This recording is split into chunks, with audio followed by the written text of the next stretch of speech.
നമസ്കാരം, എല്ലാവർക്കും ശ്രീമൻ ജ്യോതിഷാദിൻ്റെ പുതിയ എപ്പിസോഡിലേക്ക് സ്വാഗതം. ഇന്ന് നമ്മൾ ചർച്ച ചെയ്യുന്നത് പിതൃദോഷത്തെ പറ്റി. എന്താണ് പിതൃദോഷം? പിതൃദോഷം കൊണ്ടുള്ള ബുദ്ധിമുട്ടുകൾ എന്തൊക്കെയാണെന്നതിനെ പറ്റിയാണ് നമ്മളിന്ന് ചർച്ച ചെയ്യുന്നത്. സന്താനങ്ങൾ ഇല്ലാതിരിക്കുക, സന്താനങ്ങൾ ഉണ്ടാവാൻ കാലതാമസം വരിക, സന്താനങ്ങളെക്കുറിച്ച് ഓർത്ത് വിഷമിക്കേണ്ടി വരിക, ഇതെല്ലാം പിതൃദോഷത്തിൻ്റെ ലക്ഷണങ്ങളാണ്. കുടുംബത്തിൽ നിരന്തര കലഹം, കുടുംബകലഹങ്ങൾ നിരന്തരമായി ഉണ്ടാവുന്നതും പിതൃദോഷത്തിൻ്റെ ഒരു ലക്ഷണമാണ്. അതുപോലെ തന്നെ എത്ര സമ്പാദിച്ചാലും കയ്യിലൊന്നുമില്ലാത്തൊരവസ്ഥ ഉണ്ടാവുന്നതും പിതൃദോഷത്തിൻ്റെ ഒരു പ്രധാന ലക്ഷണമാണ്.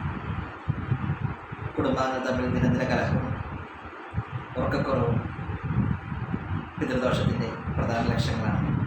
മരിച്ചുപോയവരെ നിരന്തര സ്വപ്നം കാണുക, അതുപോലെ തന്നെ കോടതി ഇടപാടുകളിലും കോടതി വ്യവഹാരങ്ങളിലും കാലതാമസം നേരിടുന്നതും അനുകൂല വിധി വരാനൊക്കെ ആയിട്ട് ഒരുപാട് കാലതാമസങ്ങൾ നേരിടുന്നതെല്ലാം പിതൃദോഷത്തിൻ്റെ ലക്ഷണങ്ങളാണ്.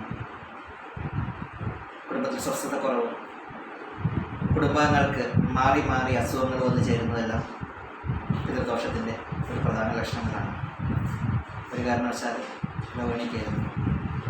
പിതൃക്കൾക്ക് വേണ്ട രീതിയിൽ ശ്രാദ്ധകർമാദികളും അവർ ജീവിച്ചിരിക്കുമ്പോൾ അവരെ വേണ്ടത് നോക്കാതിരിക്കുകയോ മരണശേഷം അവരുടെ ക്രിയകളെല്ലാം വേണ്ടത് ചെയ്യാതിരിക്കുകയോ ചെയ്യുമ്പോഴാണ് പിതൃദോഷങ്ങൾ കൂടുതലായിട്ടും വന്നു ചേരുന്നത്.